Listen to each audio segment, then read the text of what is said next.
Who took an 84-year-old woman in the dead of night, barefoot, in her pajamas, and without her life-saving medication? On February 16, 2026, the sheriff issued a formal statement. They were the words the family desperately needed to hear, cleared of guilt, victims instead of suspects, cooperative and kind.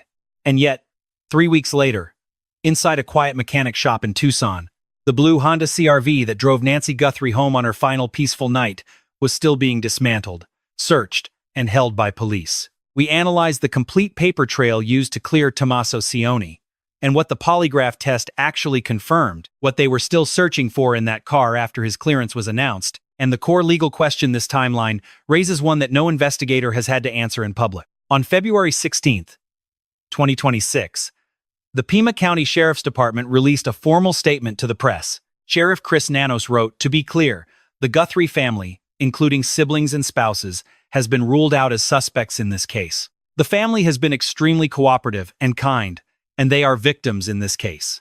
To suggest otherwise is not only wrong, it is cruel. The Guthrie family are victims, plain and simple. I urge the media to honor their profession and report on this with compassion and professionalism." Now, let us study the precise language the sheriff chose, because in a case where words are the public's only window into the mystery, every term matters. Ruled out as potential suspects. Not cleared of all involvement, nor with the family investigation closed, but ruled out as potential suspects.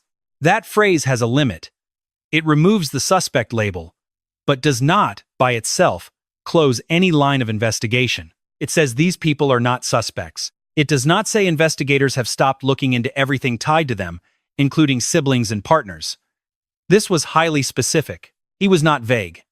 Sheriff Nanos explicitly defined the scope of this clearance. Annie Guthrie, Tommaso Cioni, Savannah Guthrie, Cameron Guthrie, their spouses, all of them.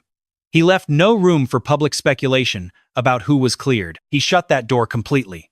Victims in this case, a designation that does more than clear suspicion. It defines them as victims. That single word carries a legal and public weight that the simple term cleared just cannot match. It redefines the family's standing. They are not merely ruled out. They are people who have suffered genuine harm, and focusing on them as victims, rather than former suspects, changes how the public must view them moving forward. To suggest otherwise is not only wrong, but cruel. This was aimed at two audiences at once, the media and the internet sleuths, spinning wild conspiracy theories since early February. The sheriff was not just clearing the family, he was drawing a definitive line for public opinion. And the weight of those words, wrong and cruel, sent a sharp warning to the public to stop watching them. For most people following the case, all doubt ended there. The family was cleared, and the sheriff put it in writing. Case closed on that front. But the documented timeline of what was still happening with the physical evidence after that announcement reveals a more complex story, not contradictory, but deeply nuanced. And those exact nuances are what we will dissect today. A month after the clearance, on March 16, 2026, former SWAT leader Chad Ayers appeared on The Megyn Kelly Show and confirmed what many suspected. Every single family member, including Tommaso Cioni and Annie Guthrie, passed their polygraph tests with flawless results. His exact words were, "I can also report that this morning it was confirmed, as we assumed, that the entire family passed the polygraph with outstanding results. I can also report that it was confirmed this morning, and I assume we all took this for granted, that every single family member passed the polygraph with flying colors." In another statement during that same broadcast, Ayers also pointed out that, according to his sources, police currently have no solid leads or clear suspects in the case. I can tell you from a highly reliable source working on the ground that the FBI and the Pima County Sheriff's Office have no strong leads or solid suspects. Two revelations delivered in a single segment of the show. The family cleared, and the wider investigation still lacks suspects. Now, let us talk about the polygraphs. The public must understand what these tests represent and what they do not, because that difference defines the true weight of the exoneration. Lie detectors are not admissible in most American courts. They are investigative tools, not legal evidence. A polygraph cannot convict you, nor can it clear you before a jury. All a polygraph does is measure physical stress responses, heart rate, blood pressure, breathing, and galvanic skin response.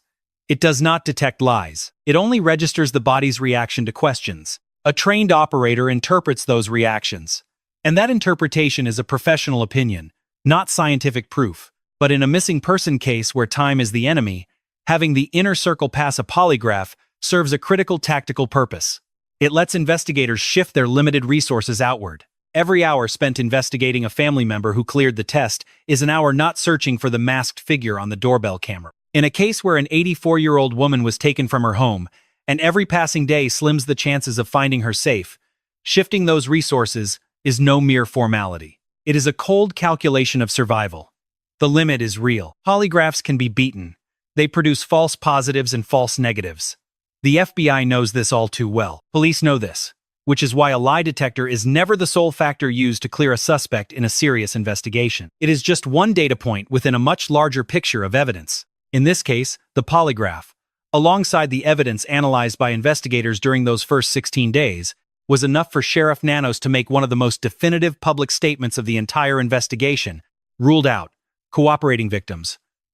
But the analysis of physical evidence did not stop on February 16th. On March 1st, 2026, retired FBI agent Jennifer Coffindaffer released a video to address public speculations surrounding the family car, the blue Honda CR-V belonging to Nancy Guthrie and Tommaso Cioni, which still had not been returned. She was direct about her purpose. Her exact words were, "I do want to address this because many people have commented, and I want to debunk it right now." Coffindaffer spoke about the vehicles known to be under police custody, the blue Honda CR-V, and Nancy's car, a blue Subaru removed from her garage around February 6th. She also speculated that investigators likely still held the Range Rover seized earlier at a Culver's restaurant parking lot. Even though that vehicle was tied to someone else, Luke Daly, who was detained, questioned, and released, that Range Rover did not belong to the Guthries. The key point of Coffindaffer's analysis was this. She noted that investigators had not sought probable cause search warrants for the family vehicle. In her professional opinion, if investigators had probable cause to specifically suspect Tommaso, they would have requested a warrant. The absence of one, she argued, proved cooperation and consent, not suspicion. The car was taken as part of a general evidence-gathering sweep, not an investigation targeted at any specific person. And Coffindaffer is not just some commentator offering an opinion. She is a retired FBI agent and former SWAT member who now contributes to News Nation. When she says seizing the car does not mean suspicion, her words carry real professional weight. But, and here is where the case takes a turn, even with Coffindaffer's debunking on the record, the car's timeline raises a question that her explanation does not fully answer. Because while Coffindaffer explained why they took the car, she never explained why they were still actively searching it 3 weeks after the person tied to it had been cleared. Tommaso Cioni was ruled out on February 16th. His car remained in police custody long after that day. His car was still being thoroughly searched past that date. On March 10th, 22 days after they announced his release, reporter Dave Mack confirmed on Nancy Grace's podcast that the CR-V was in a shop, being put back together after an exhaustive search. His exact words: "The vehicle is in the mechanic shop right now, still in the custody of the Pima County Sheriff's Department, not the Guthries. And the mechanic is working on it." The car was finally returned to the family around the middle or end of March, but for at least 22 documented days after he was cleared, the vehicle was actively and invasively processed. Both of these facts are confirmed. Both were true at the same time during that window. And together, they raise a question. Not an accusation, just a question. A question that, according to case records, no one has ever had to answer publicly. And a former police commander explained why investigators hold on to items even after ruling out those involved. Applying this to the timeline raises a critical question, one that anyone following this case needs to understand. If you are watching this and have followed this case from the very beginning, subscribe now so you don't miss a single update as this investigation unfolds. And if you are new, hit that notification bell. The information we are analyzing is based on a paper trail the public must understand going forward. Before we reveal what that former commander said, we need to map out the vehicle's timeline on screen, date by date. No speculation here, just confirmed facts. January 31st, 2026. Tommaso Cioni drives Nancy Guthrie home after dinner at Annie's in the blue Honda CR-V. According to the Pima County Sheriff's official timeline, they drop Nancy off at approximately 9:48 in the evening. Cioni makes sure she gets inside safely before leaving. What happened in the hours that followed remains a mystery. Investigators believe at least one intruder entered Nancy's home in the dead of night and abducted her. In early February, on a date not publicly confirmed, investigators seized the blue Honda CR-V. Nancy's blue Subaru is taken from her garage around February 6th. No search warrants were reported for either family vehicle. Coffindaffer views this as cooperation based on consent. On February 16th, Sheriff Nanos officially clears the entire Guthrie family as suspects. On February 27th, Brianna Whitney of CBS 5 reports that the sheriff confirmed the CR-V is still, quote, under investigation. By March 1st, Coffindaffer confirms on her YouTube channel that the car and other vehicles are still being analyzed. On March 3rd, Coffindaffer tweets that the Pima County Sheriff confirmed the vehicle was, quote, in the process of being returned. On March 10th, Dave Mack reports on a podcast that the CR-V is at a mechanic shop, being reassembled after an exhaustive search. On March 11th, Parade magazine contacts the Pima County Sheriff and confirms the vehicle has still not been returned. The department notes that the process is ongoing, with no set date for its release. By late March, they confirm the vehicle was returned. Look at that timeline again. February 16th, exonerated. March 10th, the car is still in pieces, being rebuilt at a mechanic shop. March 11th, the sheriff confirms it is still not returned. That is 22 days between public exoneration and active forensic searching. And during all that time, not a single public explanation of what investigators were actually searching for, what they found, or why the forensics continued after clearing the person tied to that vehicle. To understand why that gap in time matters, you have to understand what an exhaustive vehicle search actually means forensically. The word exhaustive takes on a chilling meaning when applied to a car in an abduction case. It means the vehicle stops being just a car. It becomes a three-dimensional grid of evidence. Biological evidence, blood, both visible and invisible. Luminol tests reveal traces of blood cleaned from surfaces that look spotless to the naked eye. Hair not just on seats and headrests, but in trunk seams, under floor mats, or trapped in air filters. Skin cells, saliva, trace DNA from unknown strangers. Forensic fibers left behind from clothing or carpets, upholstery that can link the vehicle to a specific location, person, or material matching the car's interior. Cross-transfer analysis, where a fiber from one environment ends up in another, is one of the most powerful tools in vehicular forensics. A single foreign fiber can link the car to a place it never should have been. Digital evidence, GPS data from the trip computer, Bluetooth connection history showing which phones paired with the vehicle's system, and when, electronic toll records, dashcam footage if the car was equipped, infotainment data, navigation history, and call logs sync directly to the system. Modern vehicles log far more data than people realize, and forensic experts know exactly where to look. Chemical evidence cleaning agents, suggesting attempts to sanitize the car, residues foreign to daily use, accelerants, solvents, and compounds that have no business being inside a family vehicle, yet forensic testing detects at a microscopic level. Structural evidence, trunk liners stripped out, seats completely removed, floor mats individually inspected, the spare tire well, and hidden cavities in the doors. Those hidden corners of a vehicle that nobody ever thinks about, where forensic investigators search by stripping the car down piece by piece. The fact that they rebuilt the CR-V at a mechanic's shop, rather than just returning it from a forensic lab, proves how deep this search really went. They stripped the panels. They gutted the interior down to its bare frame. This was no quick glance or a basic sweep with canine search dogs. They tore the vehicle apart and sent it to a mechanic to be rebuilt. Because the forensics team that dismantles a car never puts it back together. That is a completely separate step, handled by a different professional. This does not mean they found something incriminatory. The silence from official sources is a double-edged sword. It could mean they found nothing and his innocence was confirmed, or that they discovered something and chose to keep it strictly classified, since the investigation remains open with no arrests.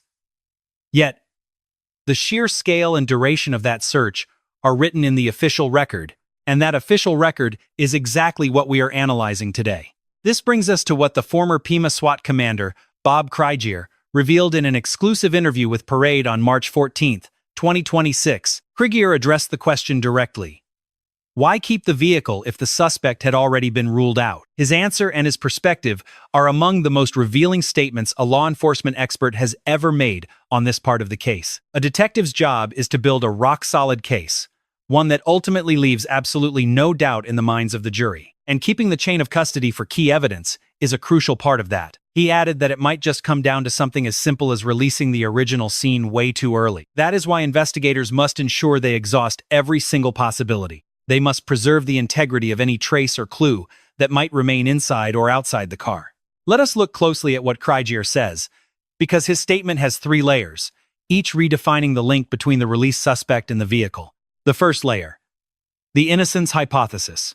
Police hold on to vehicles and evidence after clearing suspects because clues inside could hold the key to the overall case. The hair found inside the CRV might not belong to Tommaso. It could belong to the actual culprit who crossed paths with the car before, during, or after the abduction. A single fiber could link the car to where Nancy was taken.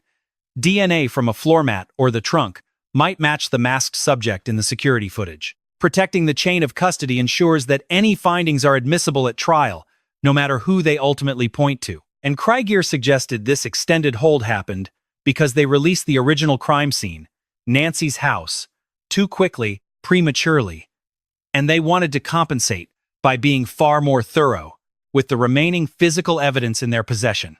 The second layer: procedural reality. Being cleared as a suspect and wrapping up forensic testing on your property are 2 completely different legal matters.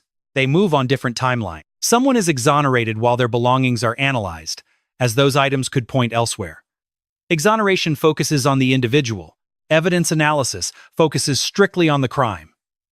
In a complex case filled with mixed DNA, security camera footage, blood splatters, an unidentified hair, and an anonymous suspect, the timelines of the case and the suspect do not have to move in perfect sync.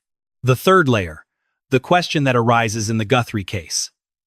If inspecting the car aimed to clear Tomasetti and target the real culprit, then continuing the forensic testing after clearing him makes absolute legal sense. It is exactly what Krieger described: building a solid case file and professionally securing the chain of custody. But if they were still searching the vehicle for traces, directly linking it to the crime itself, with the kidnapping, the escape route, or Nancy's actual physical presence inside the car after 9:48, then knowing what they found and what they did not becomes one of the greatest forensic mysteries of this entire investigation. Because in that scenario, the car is not just a fraction of this puzzle.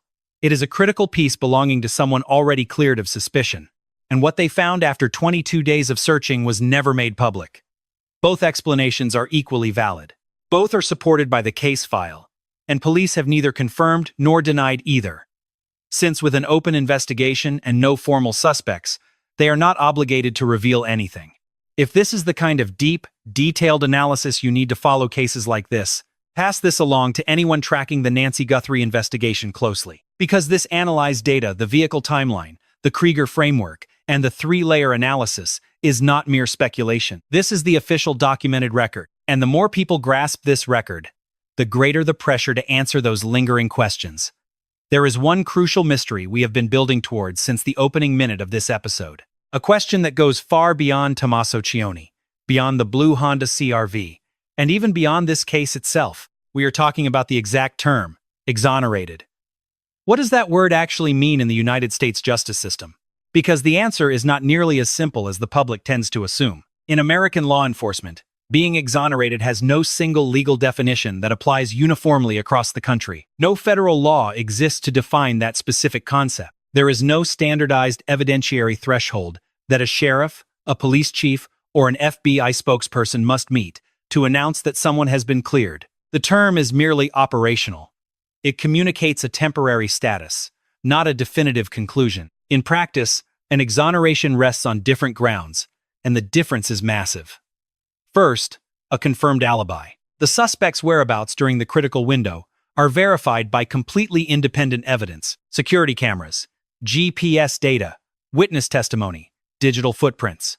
The verified timeline completely excludes them from the crime. This is the most ironclad exoneration of all. It relies on verifiable, irrefutable evidence. It leaves zero doubt. Second is forensic exclusion. Physical crime scene evidence, like DNA, fingerprints, or bodily fluids, does not match. The proof points clearly in another direction. This is highly compelling, but it hinges on the quality, scope, and integrity of the recovered evidence. Forensic exclusion depends on how complete that evidence actually is. Third, passing a polygraph exam. The subject passed a lie detector test administered by a professional, with no indicators contradicting that result. This is highly valuable during an investigation, helping investigators redirect resources and shift their focus. But polygraph tests are inadmissible in most American trials. Their results are subjective, not scientific. Fourth, there is insufficient evidence. There simply is not enough evidence to keep the person as a suspect at this stage of the investigation. It is the weakest clearance because it is situational. At this stage, it implies a temporary status, not a permanent label. It merely reflects the current state of the evidence, not what might happen after analyzing new leads. 4 distinct levels. The gulf between a proven alibi and a lack of evidence is absolutely massive. One is a locked door.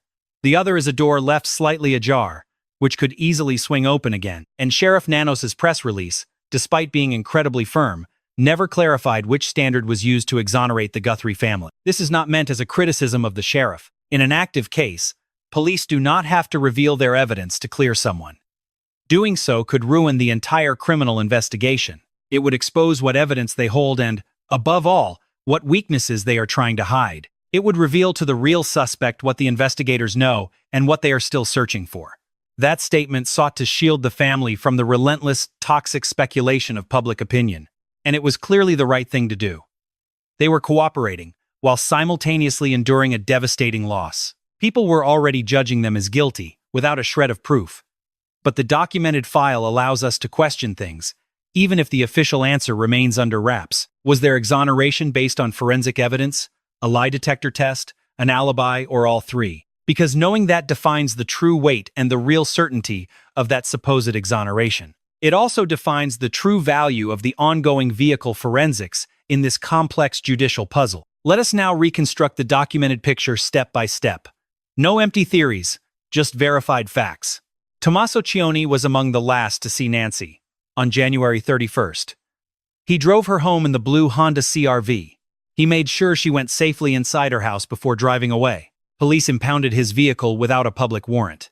To Coffindaffer, this points to voluntary cooperation rather than actual suspicion. Furthermore, he passed the polygraph test with no issues. This was confirmed by Chad Ayers, a former SWAT team leader, on The Megyn Kelly Show on March 16, 2026. The sheriff officially cleared him on February 16th, along with the entire family, releasing a statement with some of the most protective, firm language in the case. Even after he was cleared, his car remained in police custody for at least 22 more days, subjected to an active and highly invasive search. Stripped down to its structural frame, then reassembled at a mechanic shop, the vehicle was finally returned to the family around mid to late March, and no official statement has ever explained what findings, if any, that exhaustive search actually yielded during those 22 days between his exoneration and the vehicle's return.